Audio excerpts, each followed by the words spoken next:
C'est un métier en voie de disparition et pourtant de nombreux propriétaires y sont encore très attachés. Gardiens d'immeubles, un savoir-faire qui se transmet parfois de génération en génération, notamment dans la communauté portugaise, mise d'ailleurs à l'honneur dans La Cage dorée, un film actuellement au cinéma.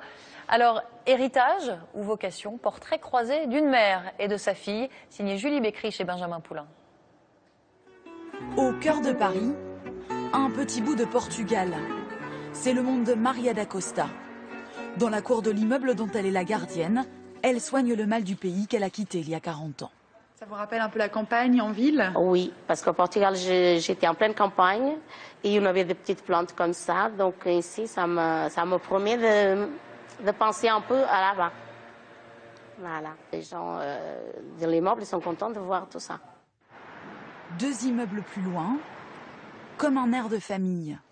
La gardienne ici, c'est la fille de Maria, Cristina Pinheiro. Les mêmes gestes et le même investissement. Des fois, elle me dit que j'en fais trop, mais elle, à côté, elle en fait encore plus que moi. Donc, vous voyez, elle me donne des conseils qu'elle-même ne suit pas. Contrairement à sa mère, Cristina n'est pas venue à ce métier par obligation.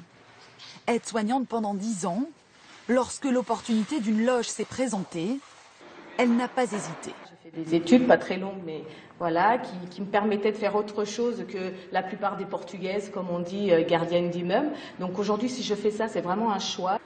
Le ménage, les poubelles, les petits services aux propriétaires. Cristina Pinheiro fait l'unanimité auprès des occupants de l'immeuble qui ne se passeraient de leur gardienne pour rien au monde. C'est un luxe, c'est un vrai luxe, oui, bien sûr.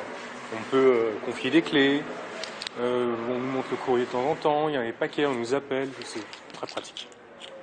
Non, moi je pense surtout qu'on a une gardienne en plus pas classique parce qu'on a peut-être un cliché justement sur la gardienne et que nous elle est jeune, jolie, c'est une jeune maman et c'est vrai que c'est assez sympa quoi. Plusieurs fois par jour, Cristina rend visite à sa mère et à son père dans la loge de 23 mètres carrés qu'ils occupent depuis 18 ans grâce à la solidarité de la communauté portugaise. Alors ça va? Oui, je vais voir. Moi, j'ai du travail. Et si je n'ai pas besoin, s'il y a quelqu'un qui me dit est-ce que tu peux me trouver 2 ou 3 heures de travail, moi, ce que je trouve, je le donne à la personne. C'est comme ça. On se passe un aux autres. La loge ici, c'est pareil. C'est un cousin de mon mari. Il est parti définitivement au Portugal. Il m'a passé la loge. Bientôt, ce sera à son tour de céder sa loge pour un retour au Portugal. Et vous y retournez parfois? Quand je serai à la retraite. Quand je serai à la retraite, oui. Vous êtes émue?